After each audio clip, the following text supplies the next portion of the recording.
इस समय सर धरना प्रदर्शन जो हो रहा है नई दिल्ली, आप लोगों का क्या मांग है, क्या कहना चाहते हैं आप लोग? मेरा नाम सुबोध कुमार है और हमारी मांग, आज की मुख्य मांग है, नई पेंशन स्कीम को ख़त्म करके ओल्ड पेंशन स्कीम लागू की जाए।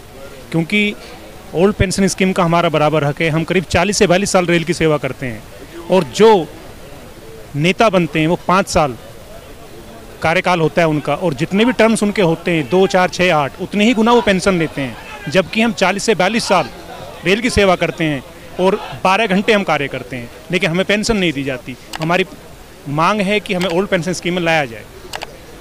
और भी कुछ अन्य मांगे हैं, जैसे हम डिपार्टमेंट से मांग रहे हैं कि हमें टाइम से प्रमोशन दिया जाए। हमारे यहाँ पे दोहरीकरण चल रहा है। कैसा, जो ऑफिसर्स ग्रेड के लोग हैं वो टाइम स्केल लेते हैं, टाइम स्केल प्रमोशन लेते हैं, लेकिन हमारे यहाँ टाइम स्केल लागू नहीं होता है।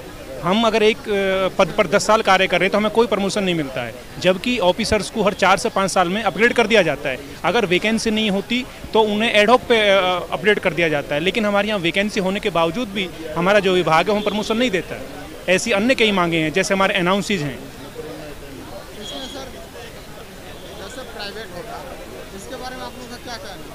प्राइवेट होगा, गवर्नमेंट अभी क्या काम कर रही है, वो कोशिश कर रही है निगमीकरण करने की। देखो, ये क्लियर बात है, गवर्नमेंट पहले निगम ही बनाती है। जैसे एयरलाइंस बनाया था, LIC बनाया था, BSNL बनाया था, VSNL बनाया था। आपको पता है सबसे पहले DOT हुआ करता था, उसको उन्होंने निगम बनाया, BSNL, MTNL। आपको पता है कि BSNL तुरंत बेच दिया गया, टाटा को बेच दिया गया। उसके बाद आपने देखा LIC है, उसका 51% शेयर बेच दिए गए।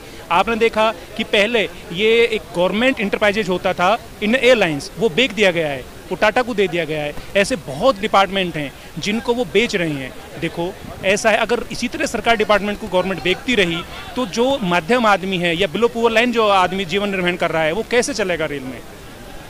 वो ये चाह रहे हैं कि जितनी जल्दी हो सारी संपत्ति को बेच दिया जाए। अरे आप बेच तो रेल की जो नौजवान हैं हमारे, उनको कहाँ से रोजगार सर्जित होगा, कहाँ से रोजगार मिलेगा?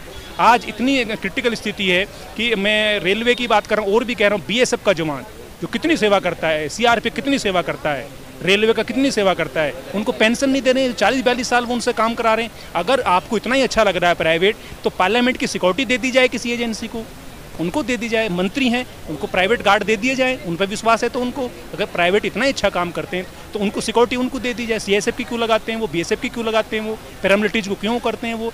जब तुम्हें हर जगह अग्निवीर करने हैं।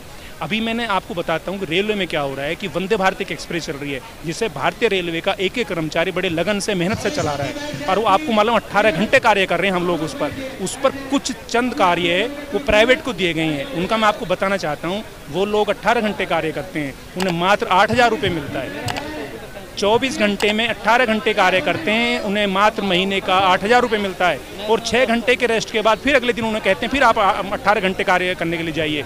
कोई ध्यान नहीं दे रहा है। अगर इसी तरह चलता रहा तो ये नौजवान ये गर्त में जा रहे हैं, इनका भविष्य गर्त में जा रहा है। क्या इसी तरह है देश का विकास होगा कि उन्हें 18 घंटे कार्य किया जाए और 8,000 रुपये दिया जाए उनको? क्या वो परिवार को लेंगे? मेट्रोपॉलिटन सिटीज़ हैं, क्या मिनिमम वेज इतना ही बैठता है? क्या 260 रुपये ही बैठता है मिनिमम वेज? वैसे कहने के लिए कहते हैं कि मिनिमम वेज 500 रुपीज़ है पर डे का, लेकिन 8,000 रुपये मासिक दे रहे हैं आप। वहाँ कोई ध्यान नहीं दे रहा है। जिस तरह से बेरोजगारी फैल रही है, पहले जो सरकारें आती थी वो भी बातें मानती थी, ऐसा नहीं है, NID भी चलती थी, बातें भी मानती थी। अब की सरकारें हर चीज़ को लगातार बेच रही हैं। कैसे कार्य चलेगा? ऐसे कैसे विकास होगा देश का? ये अनियमितता बढ़ती जा रही है, पूंजीवाद बढ़ता जा रहा है। इस तरह रोष है युवाओं में, उनका भविष्य गर्त में जा रहा है। तो मैं आपके माध्यम से मैं कहना चाह रहा हूँ कि आप भारत सरकार को हमारा मैसेज दें कि रोष है युवाओं में। क्या 8,000 में उनका भविष्य सुनिश्चित होगा? क्या 8,000 में अपने बच्चों को एजुकेशन दे पाएंगे, मेडिकल फैसिलिटी दे पाएंगे वो? क्या वो अपने आप एक पौष्टिक आहार ले पाएंगे, अपने परिवार को दे पाएंगे? तो मेरी आपसे रिक्वेस्ट है, अपने माध्यम से हमारी बात आगे बढ़ाइए। मेरा नाम सुबोध कुमार है।